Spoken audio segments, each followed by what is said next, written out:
Okay, today I'm going to update y'all on the Durant engine situation. As y'all can see, I'm in Carrollton at my dad's. I'm in the haunted house, tree house that I built when I was, well, I built it when I was 7, but I expanded it when I was 13 in the 6th grade in 2013.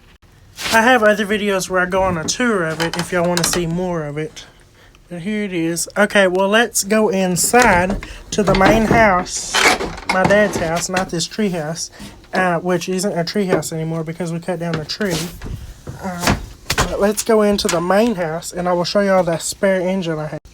Oh, and there's the magnifying transmitter that I sent wireless electricity 918.6 miles to Chicago with and lit some light bulbs with that apparatus right there. That was powering it, but the light bulbs were in Chicago. More info on that can be had on my page. Okay, it is a rainy day today. Yes. Here's the haunted house. Here's the magnifying transmitter. Okay, let's go in the main house. Shabbaticus. Machana. Good job. Okay, let's go to see the spare engine, which I carried in here by myself earlier. Oh, the cat tray's going. That's pleasant. Anyway, here is the spare engine. I guess today I'm just going to degrease it, and Friday I will take it back to East Texas with me. There's the Durant nameplate. See, it says Durant. So it is an engine for a Durant. So inside this engine, it looks like it actually, it cracked a piston as well a while ago when it was in operation. The number 3 piston, just the same as the other one, cracked in this one. Let me show y'all. And I haven't even hooked this to anything yet. The crankshaft turns freely. Okay, there's piston number 3. You can see it's cracked. So I guess what I'm going to do is on the other engine, I will pull piston number 4. And I will put that in this place. Right there. And I'll get this one running. Then I'll take the other engine out. And I will rebuild the other engine while it's out to make it the equivalent of a new engine, but with the original engine. Then I will put it back in the car and we'll be good to go for another 94 years. Once that's back in the car, I'll take this out of the car again, rebuild this one, and this one will add another 94 years. So for a grand total of 188 years worth of driving. So I'm actually in the process of defrosting my fridge, so if y'all are hearing noise in the background, it's water dripping. This is defrosting. This is the gas-powered refrigerator. The flame is still on. It's still on. You can see the blue flame back there.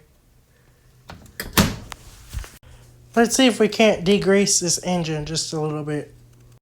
Okay, I guess the best method is to pick up the engine and put it in this little bin right here. Then I can make some lye water to degrease the engine and use other things.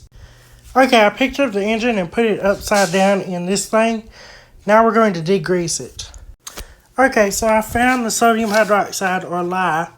Now we're going to mix this with some water. So this will turn any fats or oils into soap. It's also good at using for drain cleaner. And it's also food grade. You can make pretzels with it. Death pretzels. Anyway, okay. Now I need to find something in this garage to mix the lye water in. You're really not supposed to use stainless steel. Well, this will work. This is an old pot. You can tell I've used it a bunch for various experiments. Okay, let's make this lye water. So this lye water will wreak havoc on this pot, but I mean, look at it. So we definitely don't want to get this lye on our hands, or it will turn the fats and oils in our skin to soap, quite literally. Okay, so I'm just going to add a little water, and it's going to get really hot. You'll see it steam in a minute. Any day now.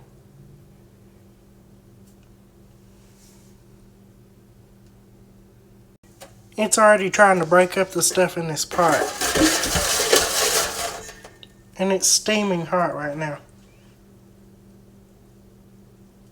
Okay, let's add a little bit more water. And then we'll go scrub the engine with this. So most cleaners and degreasers are actually lye based. So this is just very basic, pardon the pun. Okay, let's scrub this, and I will get back when it's shiny, or in the mid-process. Let's do it.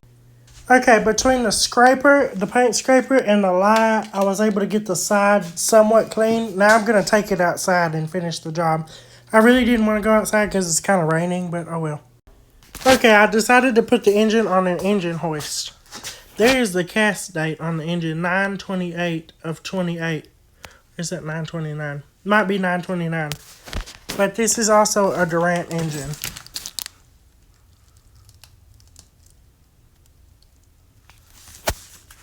So when I bought that engine on eBay, this was the tag that was on it. It was used for a power plant. Okay, so I've been working with this engine a little bit to try and clean it up some. I've made a decent dent in there. Now I've got to get back in there. Lacquer thinner would be good, but I can't find any, so we're just using what we have. And then tomorrow I'll take this and put it in the Durant. I've got to put the rocker arm in there still, and I'm almost certain that some of the bearings in this crankshaft have gone out. They made the bearings out of lead.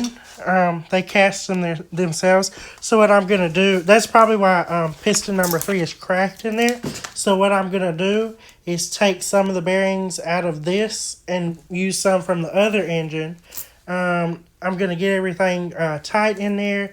I'm going to interchange parts, and then I'll get this working, put it in the Durant, then take the other engine out, the original numbers matching engine in the Durant, and rebuild that, then put it in the Durant after I finish, and it'll be like a brand new engine, equivalent of a brand new engine, and it'll last another 94 years. But anyway, yeah, that's my plan.